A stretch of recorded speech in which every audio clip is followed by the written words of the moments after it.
reflect on those. But I see we have hit 2 o'clock, so I'd like to formally introduce everybody to the webinar. My name again is Charlie, and I'm the features editor here at Call Center Helper. And today we're going to be focusing on the topic of managing people remotely. We have 2 really great speakers for you today, and our first is Natalie Calvert from CX High Performance. How are you doing today, Natalie?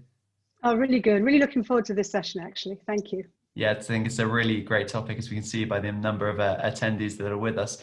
Just for everybody who's in the audience, Natalie, I don't know if you could kind of give them a little bit more of background again, and kind of about your role within the industry.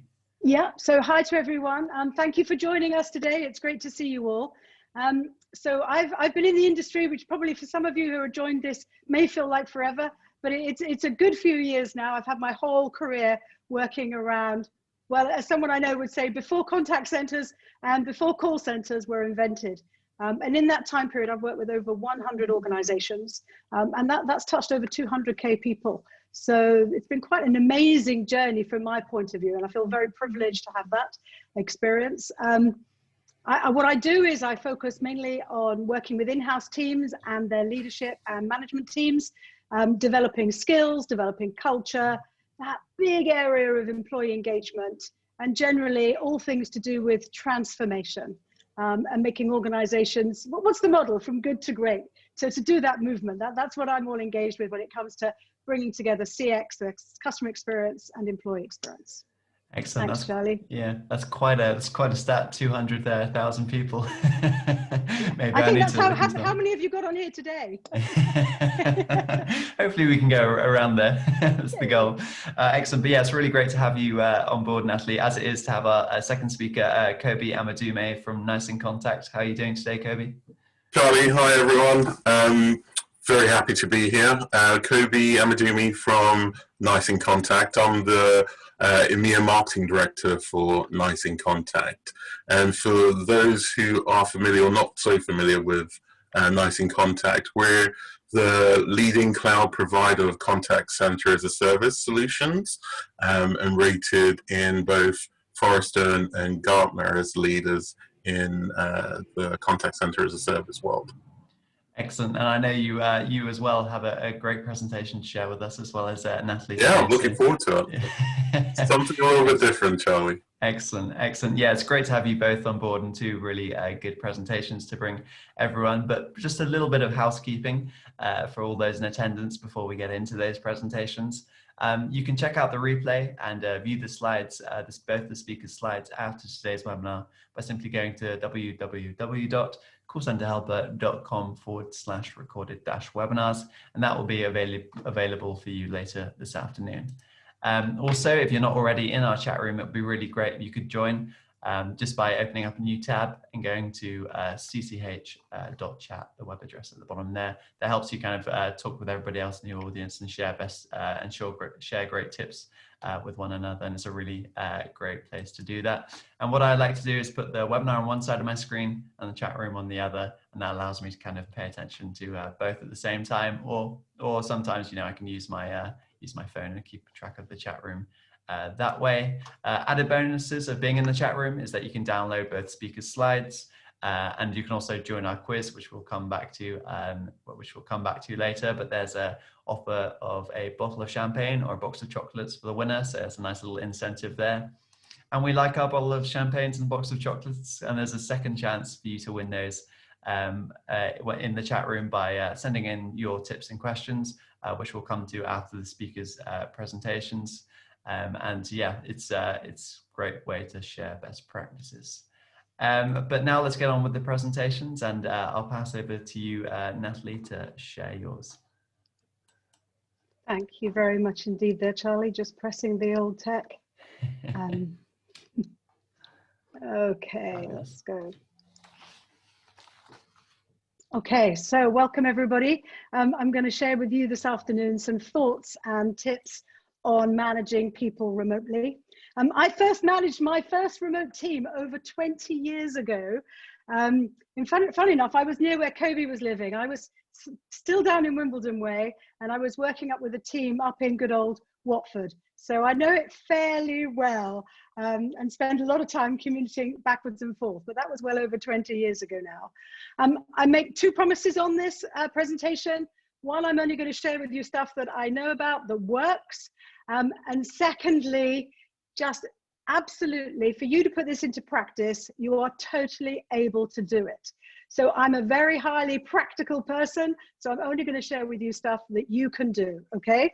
In terms of my agenda, I'm going to talk about working from home and a code of conduct. I'm talking about culture and community, which I think is one of our hot topics. And then finally, for all you managers out there, the big four for us team managers that look after people. Let's move forward. Just a bit of background there. I introduced myself earlier on. I've worked with a whole plethora of different organizations, all of them trying to do better things for customers. And more recently, I'm delighted to say, much better things for their employees.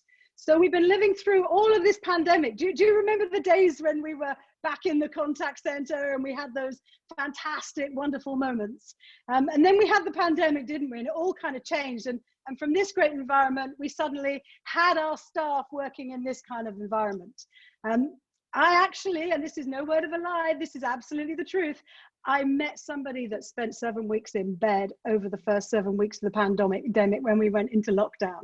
And when they were filming live from their room, it was not dissimilar to that, apart from the fact they were in the bed rather than the photo coming down. So in this pandemic, we've been through a lot.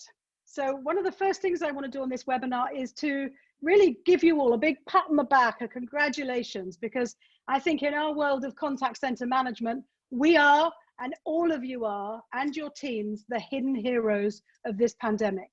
That's no disrespect to anyone in our health services and everywhere else, but our teams have responded magnificently in ways in which your own organizations never, ever believed was possible. Do you remember all the board meetings sitting around saying, well, will we go to remote working? And then suddenly most of you within 48 hours switched. You made the big leap into home working. And it's been a roller coaster, if we're honest, hasn't it? But after those initial, tough times, then we got really great results, didn't we? The productivity went through the roof. It was great for people working at home. And then suddenly it took a bit of a dive, productivity dropped. We started to hear about problems with our workers, mental health issues, and all of the stuff that you're really familiar with now.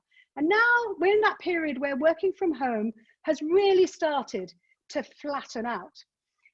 Quite interesting though, we start to look at some of the stats around this. This was some information produced by Salesforce. And this is the type of person that works from home. And you can see across all the generations, everybody is working from home, having a split from home and working from the full-time workplace. That's the most appealing to them. But interestingly, isn't it, our Generation Zers, 43% of them prefer the split working from home and the workplace. Contrast that to the baby boomers. That's a real difference when you start to think about your employees. So when people are saying to you, well, I don't like working at home, I want to work in the workplace, I kind of like both, you can see how that folds into some generational, real differences going on.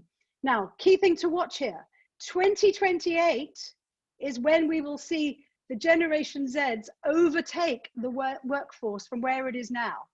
Okay, so 2028, we will have 3/4 of our workforce, either millennial or Generation Z.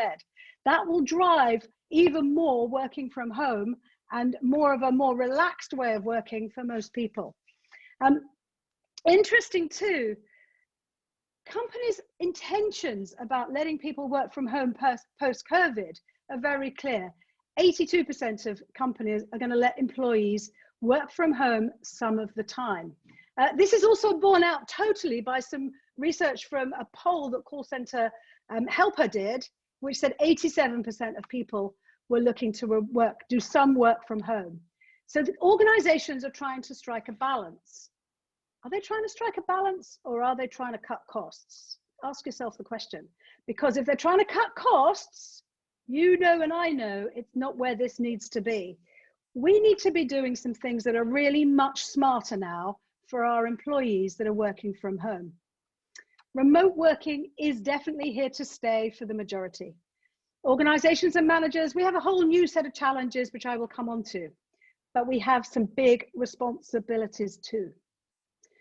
So some of you might have seen on my LinkedIn, I've published this, which is my working from home code of conduct. And this is pulling together all of the areas that we as managers need to be responsible about with our people if we are going to continue working from home. Okay, there's quite a number of areas there. So the roller coaster that set us off and we all reacted and said it was okay for someone to work at their kitchen table, on their kitchen chair, with their laptop. If we're going to grow up as an industry, we need now to take that to the next level. We need to think about our workstations, our seating. But there's a very real issue around this that I would alert you all to, that all directors in your organizations have in the UK what's called a duty of care. And a duty of care says very simply, they have to make sure legally that they are properly caring for their employees in all aspects of their working environment. So this is an area where directors have to take direct responsibility for how people are working from home. So as a manager, my role within that is to ensure that I and my organization are covering off all of these areas. I'm going to point you to the insurance and liability issue on the right-hand corner, on the right-hand side, sorry. Do you know, I was told recently, and it quite shocked me when I thought about it, that this is going to be the big area for the big direct claims insurance organizations. You know, the ones that you see on the television quite a lot. Some of you might be on here today, where if you've had a problem, call us and we will split some of our commissions with you to get you the money in an insurance claim.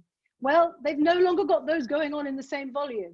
So this area, working from home, is going to be a big liability area for insurance in the future. There are organizations building it up. From a cost point of view, cloud-based partners say that working from home is a cost of between £1,500 and £2,000 per year. I think that's quite a reasonable cost when you compare that to in-house costs, but your organization can't do this on the cheap for all of these reasons in front of you. We have to take on board our serious responsibilities as leaders in our organizations to ensure that every single one of these boxes you can tick and you know exactly that you are doing the best for your people. As the lawyers would say, we have this duty of care. So I'm going to turn now to Charlie for the very first poll. Over to you, Charlie, please. Thank you. Yes, excellent. What I'll do is I'll share my screen quickly for everybody and get those polls up now.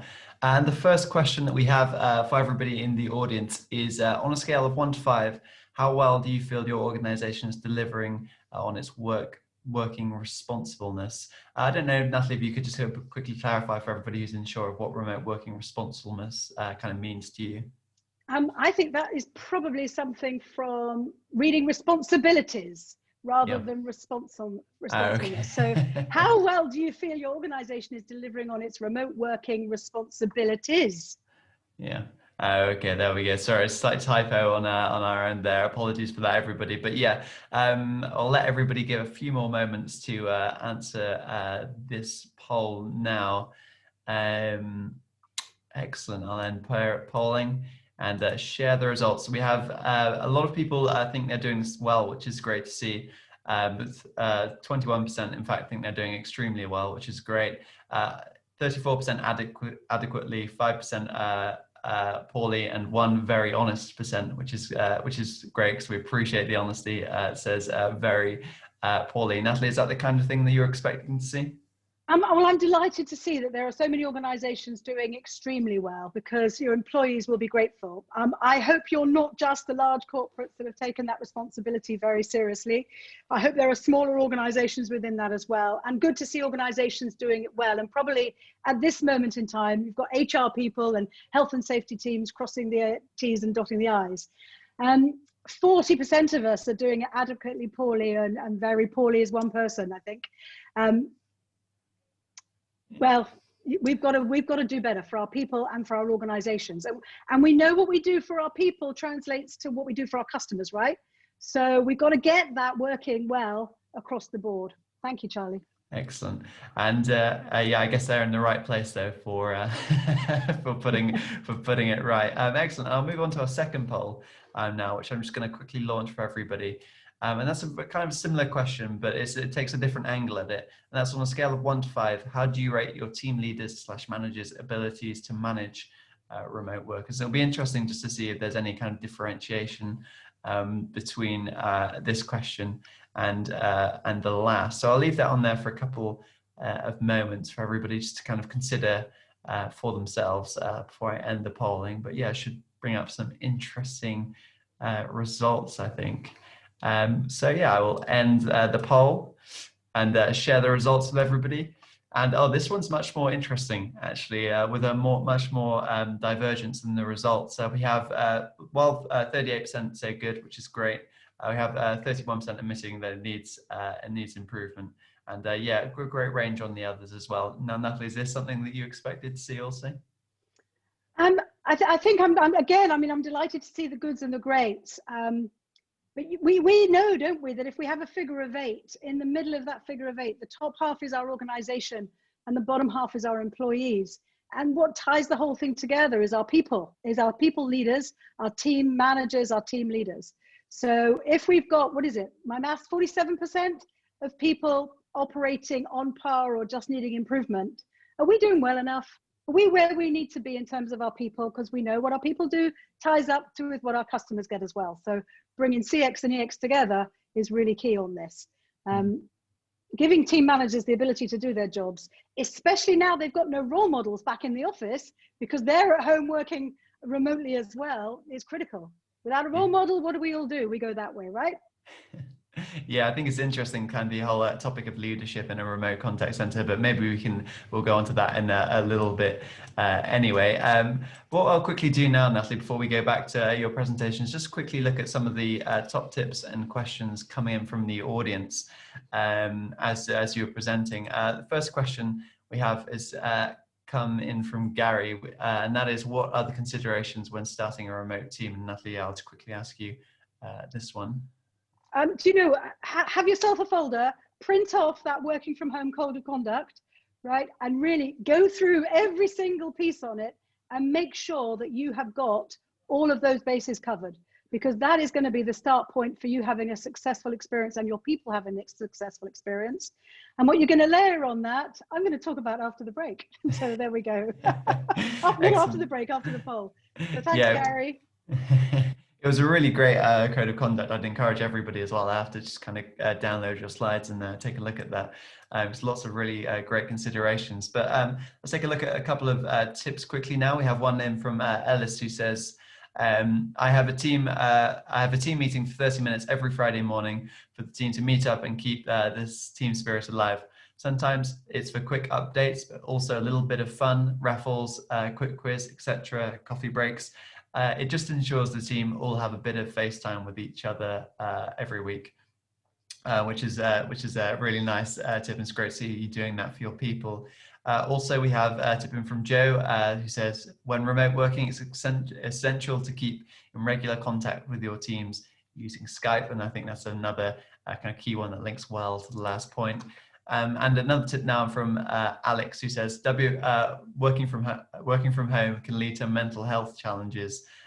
Use call listening to check in on your people and look out for signs of a change in customer service behaviors, especially tone. It can often indicate they're struggling, so reach out and check on them. I think this is an interesting point, actually. And Kobe, I might bring you in here. Have you kind of seen more kind of customers really looking at how they can track kind of service behaviors working remotely? Is that kind of what you're it's a tough one for organizations, because what you're doing is moving people out of a very controlled environment, which is the office, into something that's less controlled in their home environment. The key thing here around engagement is to make sure that the teams have the right level of equipment and tools that they need to be able to do the job. You're able to monitor that in a non-intrusive way, but in a way that helps guides and coaches. So using analytics, call recordings, using sentiment analytics on voice calls to give feedback and be proactive about that feedback as well, so people feel more connected to the business, even though they might be in a remote location. Yeah, and kind of measuring advisor performance without kind of creating a command and control environment when working from home is a very interesting topic. And I think one of your the previous slides from on the audience tips was quite good in terms of you as a leader within the contact center. Try and maintain as much face-to-face contact as you can using video tools and whatnot. And it's not just about having one-to-ones, but get together over a team lunch over Zoom or whatever it could be, just to create that kind of feeling of connectedness as well. And in fact, lunch and learn sessions actually was a good tip that somebody suggested to me the other day, and I think that links in very nicely to that point. But yeah, having that FaceTime with leadership, I agree, is definitely very important. But one final question now before we go back to Natalie's presentation. It comes in from Grace, and that is, what's the most effective way to keep an eye on your team members' mental health and motivation throughout all this? Skype and Zoom calls can be quite impersonal and don't always allow you to identify red flags you would pick up on in person. I think, Kobe, you'll come back to this a bit in your presentation, but Natalie, have you got any thoughts on kind of the mental health and motivation aspect? I think this is a very worrying area for us as well. I think it's not only with our staff, but I'm also seeing an increase in customers with mental health issues having longer telephone conversations. So staff are dealing with customers that are then going into that territory as well. I think there are some really practical things that we can do. And one of them that I think is very important is ensuring that you have got a great buddy system operating in your organization. And so that everybody is buddied when they're working from home, not necessarily from a manager, but from a co-worker, and people have training on it. I also think that, and I'll come on to it in a second, but we need to be connecting in with our people every single day. Once a week is not enough.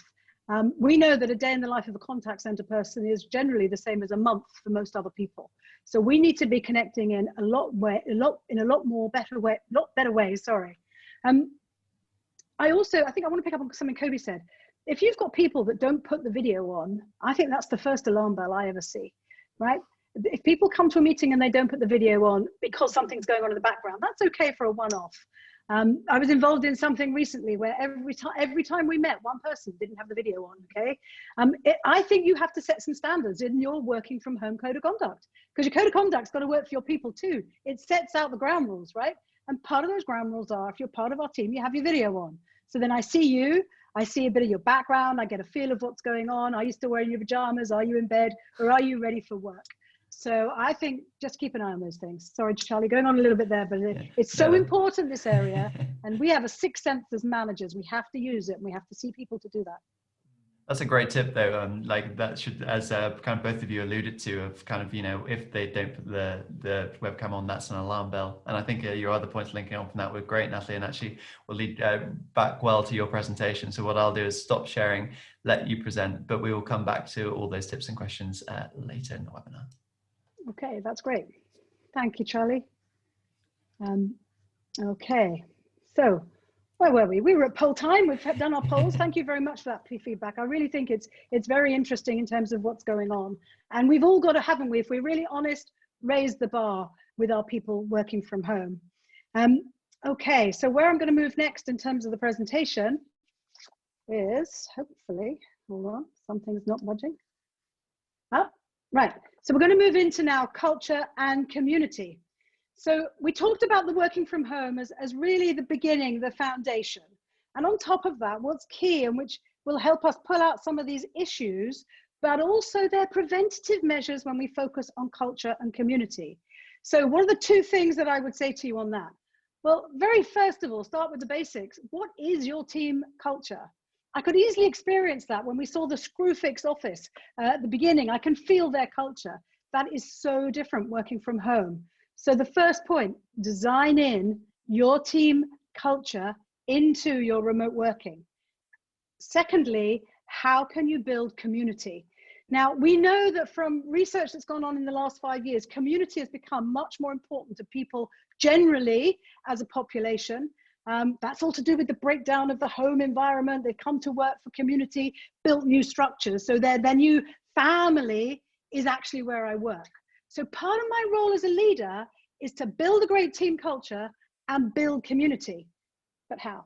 So there are, when you look at it, 18, we call them moments of truth, that underpin culture and community.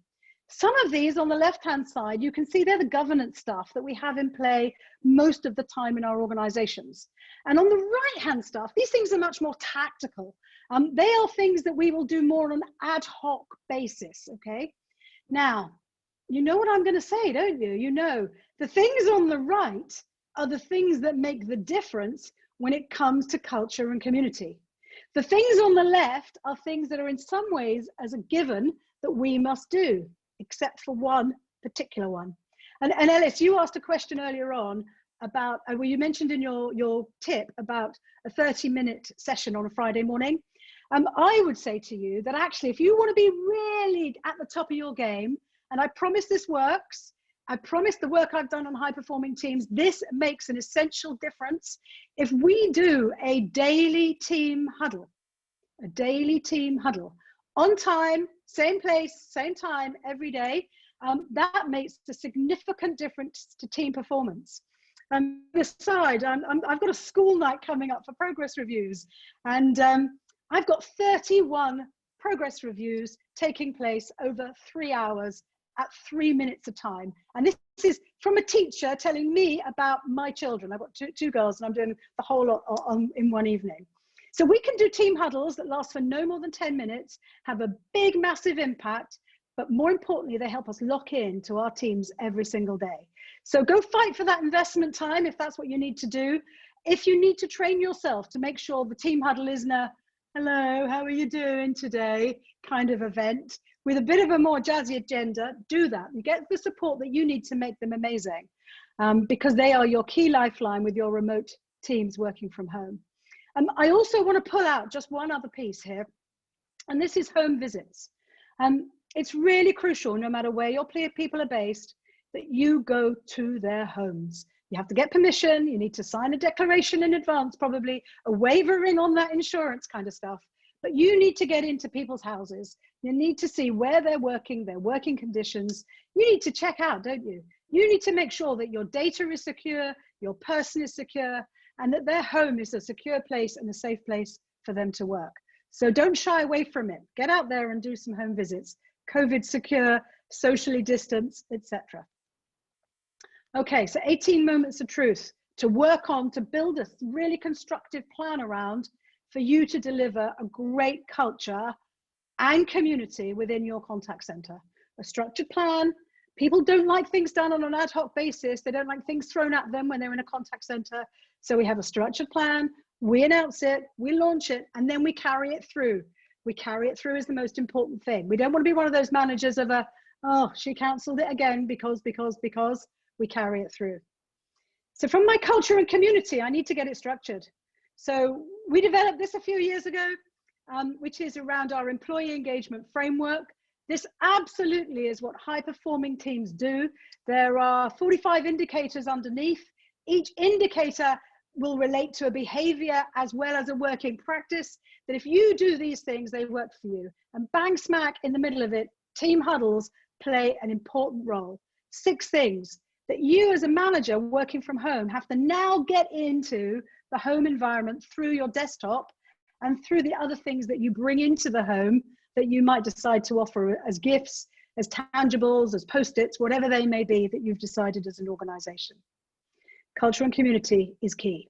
It's not leaving an isolated individual lonely working on their own. We build culture and community, right? So let's move through and go on to our third area, which is our team manager big 4. Well, I think you've got a sense of where I'm coming from now. And these really do kind of work really, really well. There's 4 very simple things.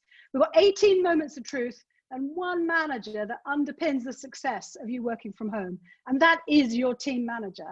And your team will, lovely Emma Bell would say, they either survive or thrive based on working from home. And the role of the team manager. So 4 things: build that culture, don't work on performance management, work on improving performance through your reward and recognition, through your KPIs, through all of your activity. Performance improvement is a big area. Engagement and motivation of your teams. But finally, skills development. Skills development for your team to know how to work at home, because it is different for a lot of people. But importantly for that team manager, how does the team manager manage and lead a remote team? Even if it's a hybrid team where they've got people back at the office and people out of the office at home, they've got more of a challenge where they have to bring those two together in a unified, cohesive, harmonized way to really make your organization be the success it should be for your customers, for your employees, and obviously for your organization at a wider level as a business. And so that's my big four. What I'd like to finish off on is just to really summarize the key takeaways from this session. Develop your code of conduct. Get the working from home code of conduct right for your organization. Create that employee engagement framework, and skill your team managers. You know, someone said to me a while ago, she was a very smart lady, and she was a fairly junior member of staff, and we summed up what this was about. And she said very simply to me, look after your customers and employees like they're your friends and families. The Empire Penguin does it. We can do it too. Thank you very much. I've had a great time. Over to you, Charlie. Excellent. Thanks so much, Natalie. There was so much there, really great information that you managed to condense into that. So thanks. I really, I'll tell everybody what I really enjoyed about that, about Natalie's presentation in a moment. But what we're going to do now is to go to our quiz, where you can have the chance to win a bottle of champagne or a box of chocolates. And to take part in the quiz, you simply need to go to, if you're not already, our chat room, which you can find by opening up a new tab and typing cch.chat in at the top. Or if you fancy more of a challenge, here's a longer URL for you, which I won't go through now. But yeah, for those of you who aren't already in the chat room, now is kind of your time to take part in the quiz. And also, if you could just write in it like 1 or 2 words what you liked best about Natalie's presentation, that'd be great, because we always like to gather your feedback whilst you're in the chat room. And yeah, we'll move on to the quiz shortly. But some of the things I really liked from your presentation, Natalie, of course, the code of conduct. I think that's a really great checklist for everybody to make sure they're covering all the areas: environment, safety and security, personnel, working practices, employee engagement, and cost. I think that was really great. And also I liked it was almost like another checklist, your 18 moments of truth in how to build a community. I thought that was a really wonderful and practical way. And just a quick question from me. You talked about the importance of huddles there, and I was just wondering if you had any kind of key rules for leading a great virtual team huddle.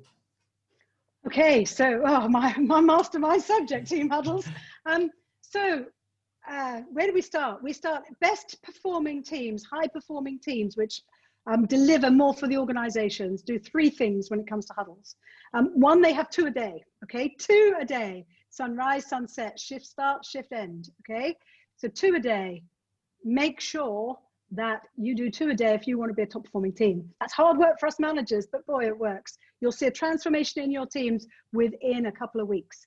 Second thing is, though, you've got to make them really interesting, vibrant, inspiring. So team response to saying our team huddle isn't, oh gosh, here she goes again, it's a team huddle. It's got to be a, yay, this is a team huddle, let's all get together. That shift takes time, takes skills. Third thing, build a huddle board, right? That is engaging. I saw 4 huddle boards were presented to me recently that I nearly fell asleep during the presentation. I probably shouldn't say that, but it's true. They were so boring. They were all done online virtually on an Excel spreadsheet. Come on, we can do better than that. So a really engaging huddle board that I want to be up there. I want to see my name a bit in lights and see some of the stuff that the great team is doing for our customers, making differences, solving complaints, solving problems, how we're working with our partners. Make it engaging. And if you can't, then get some training. Charlie. Excellent. Yeah, that was very great. Lots of really great tips, and I hope we've inspired some people at least to take on some team huddles today. So that's excellent. But what I'm going to quickly do now for everybody is to move on to our quiz as promised. I see we have 147 people in the chat room, which is great. And here's your chance to win that bottle of champagne and box of chocolates. And the first question for you all in the chat room is true or false. 40% of remote workers aren't working from a dedicated desk.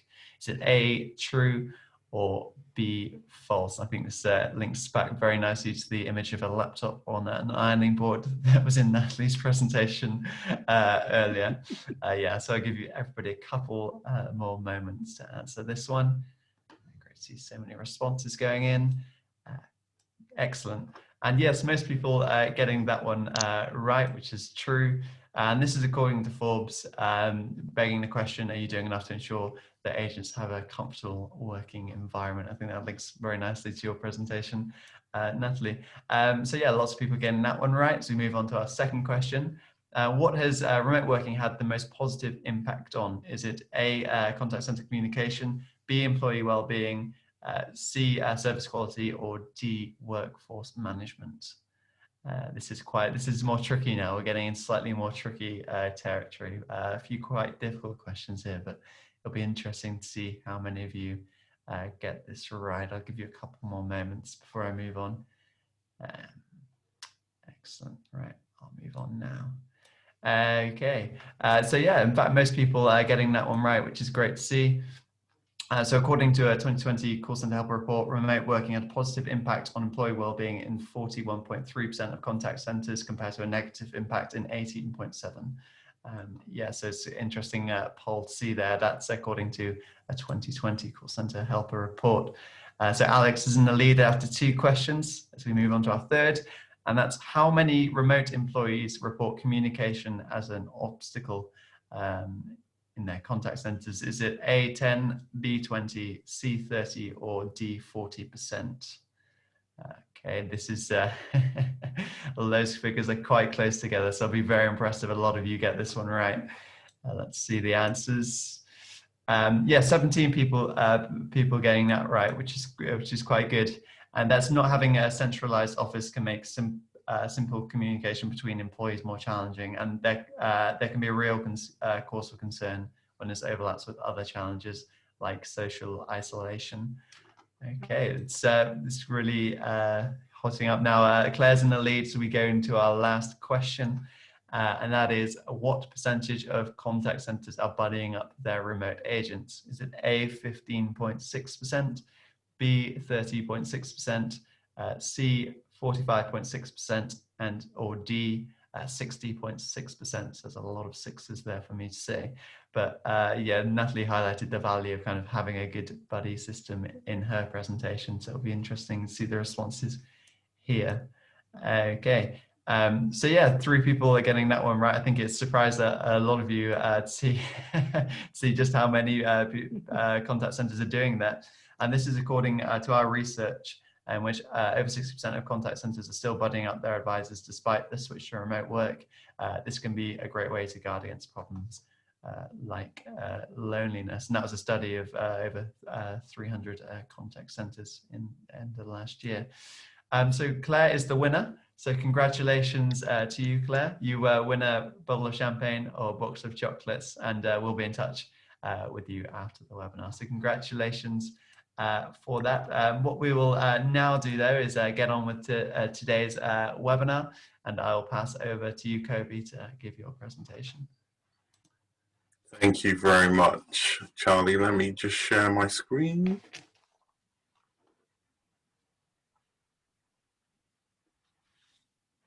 Excellent. Okay, we're good to go. Well, so very excited to be here, everyone. I think Natalie's presentation was awesome and actually sets a lot of the scene for part of my presentation, where I'm going to be talking about how do we engage as leaders, how do we engage our remote workers for service excellence. Now, we understand that, you know, working from home or working from anywhere strategy involves a number of pillars. Typically, you've got the technology layer where you have to provide the solutions that enable your people to work remotely. You've got training and enablement, onboarding, and focusing on, you know, training your team, having that kind of code of conduct and how people behave and work remotely. But the area where I want to focus my presentation on today is around engagement and excitement. What do you have to do as a contact center leader to make sure that your agents are engaged, are excited to be at work, whether that's working from home, working in the loft, or in their parents' basement? You know, it's all about creating that environment to bring people on board, to make sure they're engaged and be part of the culture that, you know, you have in your business, and Natalie's referred to, that you want to extend to wherever they're working from. As we get started, let's have a look at this statement from a piece of research that Forrester did last year around the future of work. They said that engaged employees generate 81% higher customer satisfaction and half the employee turnover. Now, this may or may not surprise you, and I think most of you already kind of knew that, whether it's through experience or gut feeling. But the old motto, happy agents make happy customers, seems to spring to mind. But what's striking about this is just how much customer satisfaction hinges on employee engagement. And this is the real difference between running a cost center as opposed to a contact center. Going on from this, we did a piece of research with ICMI around what keeps people engaged at work. What's the number one thing that agents and employees of work regards as one of the things that will motivate them the most? And according to this research study that we participated with ICMI, rewards and recognition programs are actually the number one factor contributing to higher agent satisfaction. But does this mean that you give out prizes once or twice a month and that's it, call it a day? Not really. I think rewards and recognitions are about much more than just giving stuff away. It's really about motivating and tying specific behaviors to potential earnings outcomes using something like a gamification strategy. Now, I use the word gamification as something that I've read in the chat rooms from, I think it was Kaylee6, who was talking about doing a scavenger hunt for your employees and so on, just get people engaged and motivated. That's a great idea. And gamification is about being fun. It's about offering something fun for your agents. And it should feel like fun for them. But it's also around delivering a deliberate business benefit to your contact center within your gamification strategy. I think it's important to understand what that strategy looks like and what the business outcomes that you want to achieve, as well as what you want to achieve for your agents. So let's talk about the basics. What is gamification and what are the best practices? Gamification has been around a call center supervisor's toolkit since the dawn of time, right? Traditional concepts like raffle tickets, spin the wheel, ring the bell, all those things are kind of traditional gamification. But gamification is much more robust now, and it's automated to keep up with real-time analytics and the expectations of the agents that you work with and your business. The purpose of gamification really is to motivate employees with specific performance-based incentives.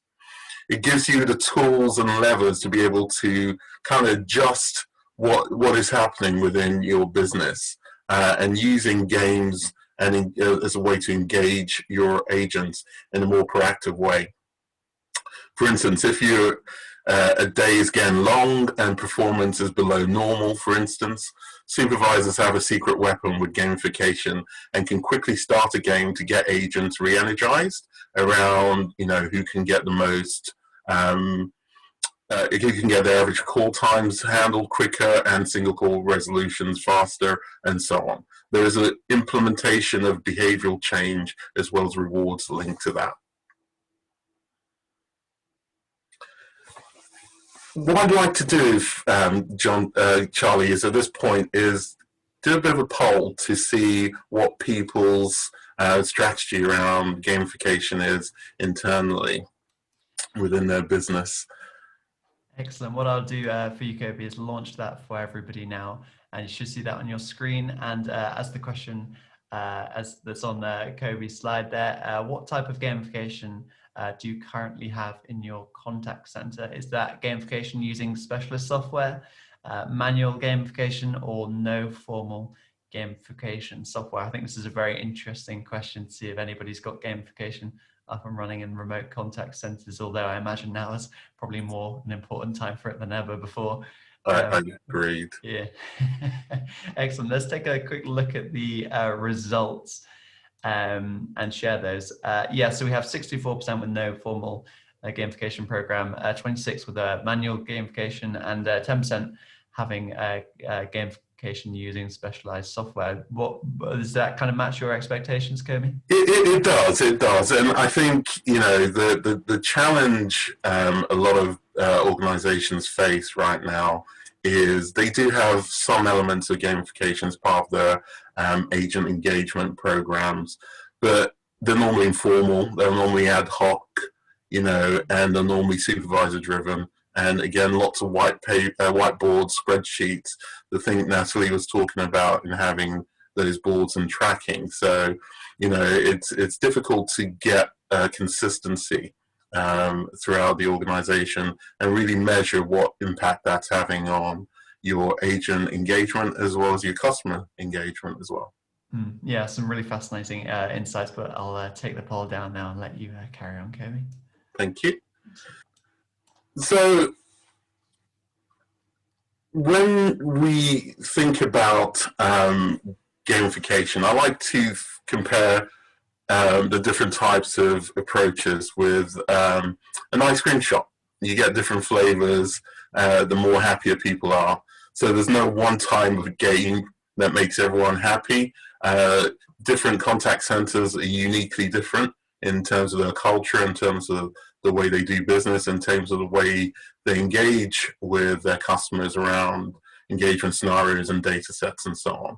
So providing different types of gamification is important, and to customize that to your operation.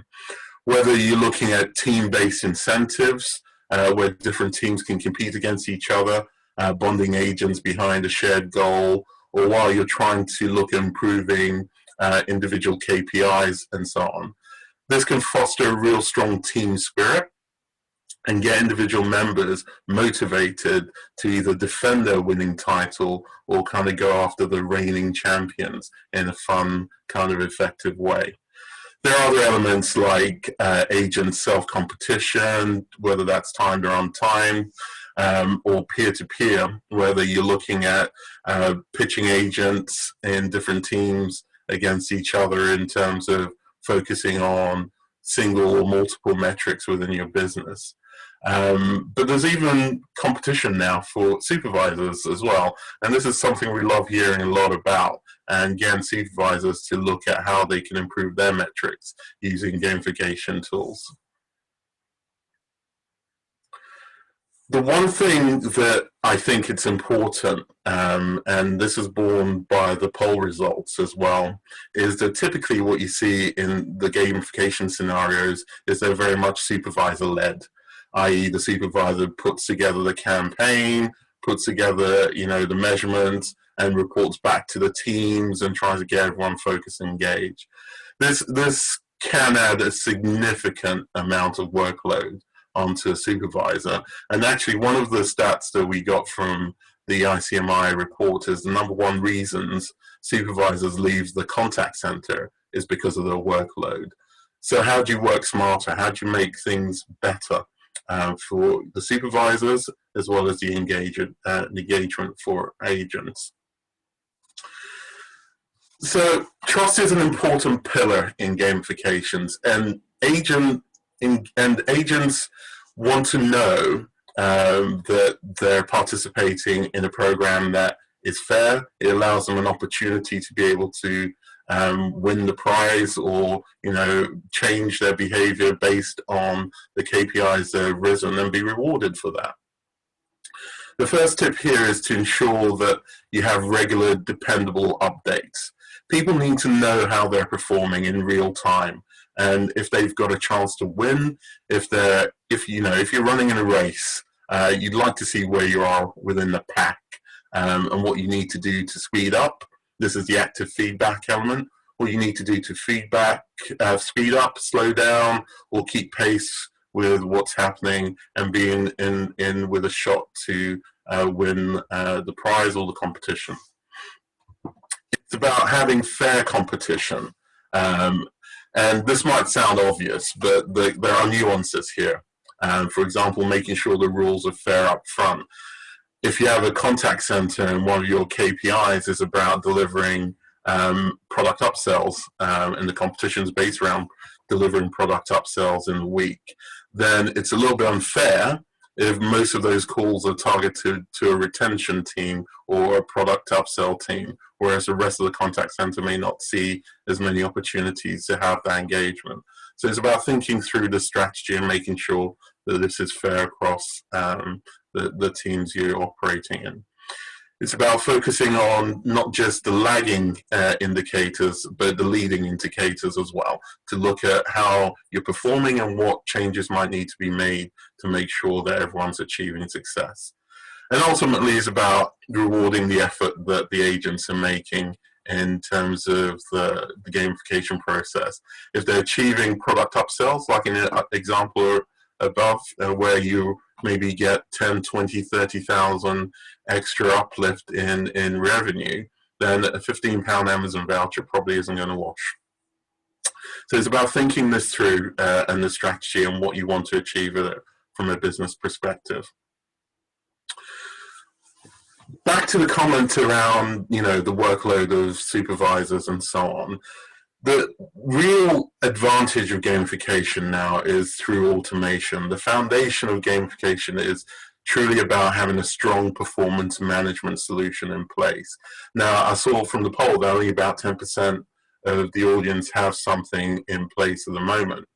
But with a strong performance management tool that helps you with your gamification strategy, like CX1 Performance Management from Nice in Contact, you really have the power to give your agents real-time performance visibility of what they're doing. They have dynamic dashboards where the agent can look and see how they're performing against their KPI goals.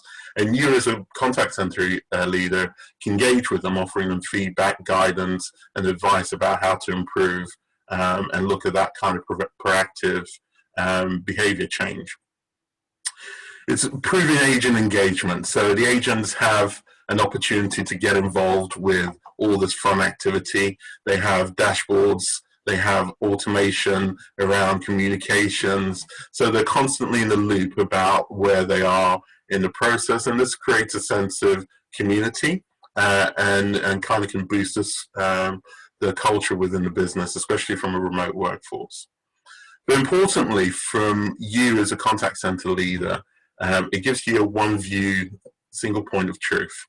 You can use the KPI-rich dashboards and the reports for continuous contact center performance improvements, and also to communicate that success to the business leaders and track it across your organization. Now, CX1 from Nice in Contact is the most complete, unified, and intelligent cloud contact center platform available right now.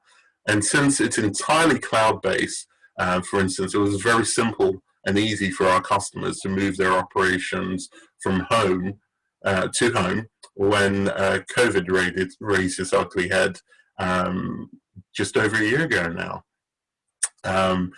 This really allowed our customers to be able to move not just their core routing to home workers, but all the benefits that come with a cloud platform, like workforce engagement items that we've talked about today, remote capabilities for workforce management, quality management, performance management, etc.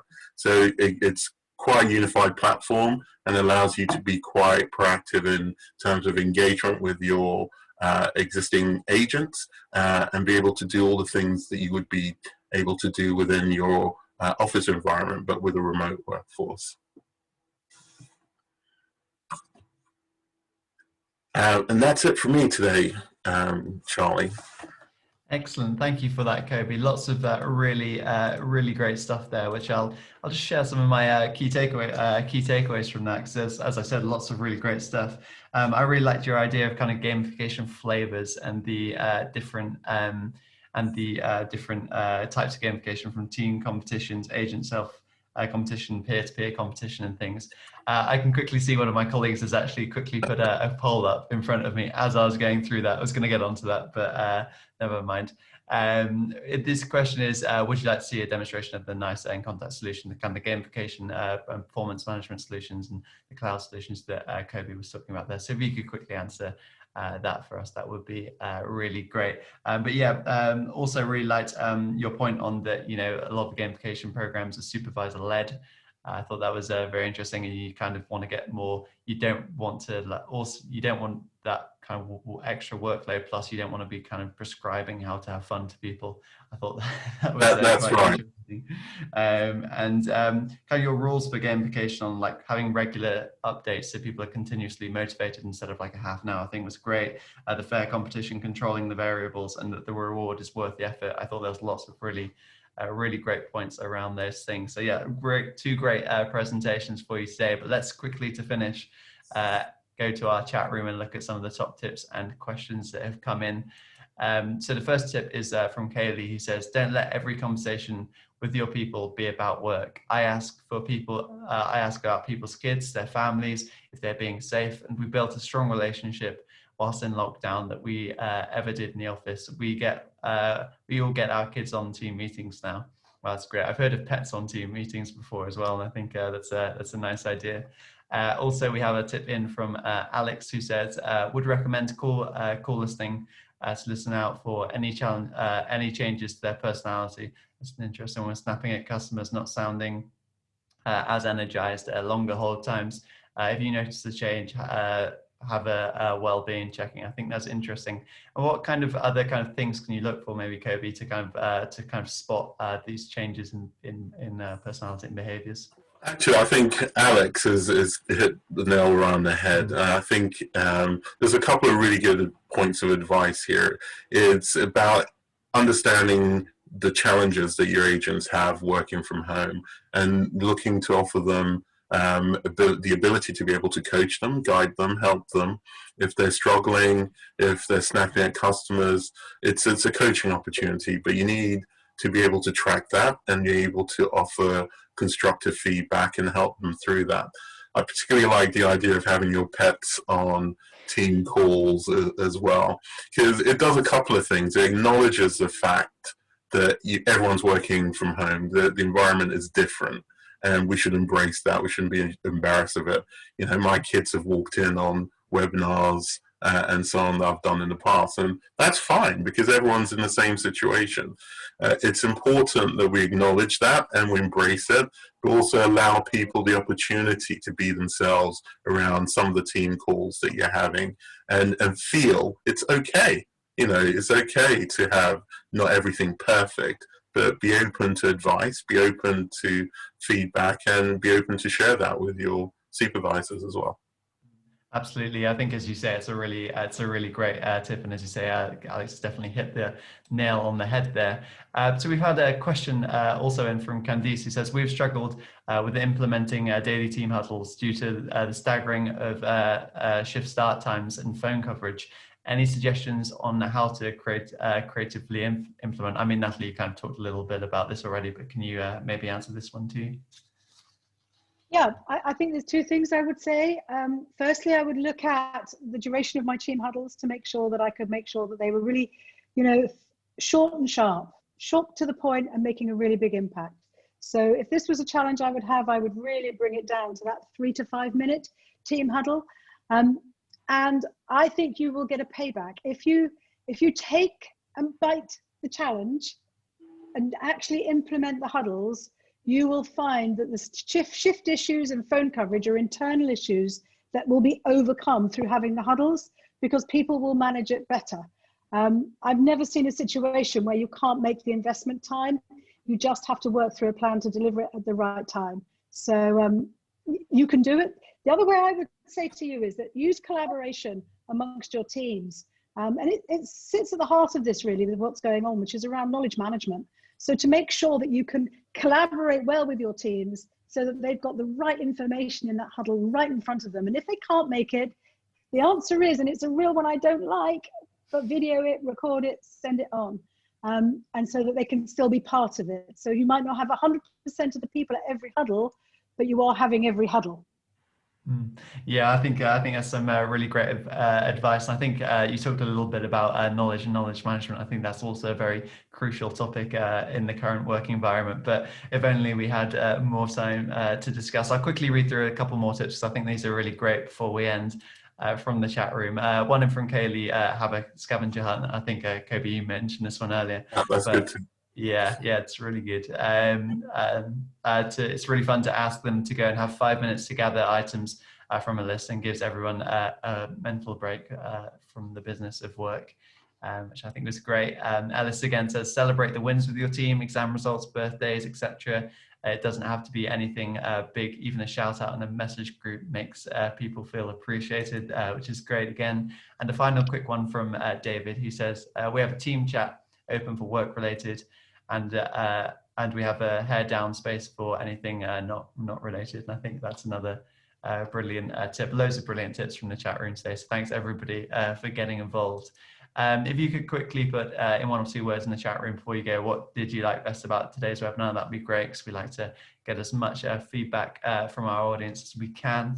But before we close, quickly, time for a winning tip and a second bottle of champagne or box of chocolates. And that goes to Alex, who says, you could open up a Teams chat for BAPSAP, bring a problem, solve a problem. I think that's really great, for team members to resolve the issue within their peer group.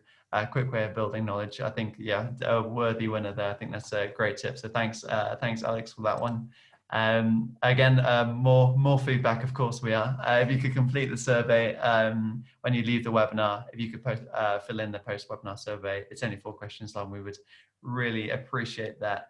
And also, if you want to catch up on any of the key learnings from both Natalie and Kobe, that will be available later this afternoon at www.callcenterhelper.com/recorded-webinars. But now a quick chance to thank you both our speakers for joining us today. Thank you, Natalie, for joining. Pleasure. It's been a really good session. Thank you very much for having me. Hello to everybody I know out there. I've seen lots of names come up. Nice to see you all.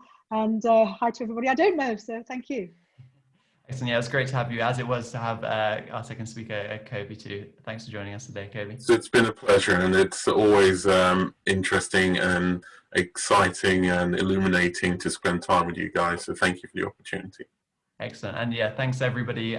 Thanks everybody for watching too. And hopefully we'll see you again next week. So see you then. And yeah, bye for now.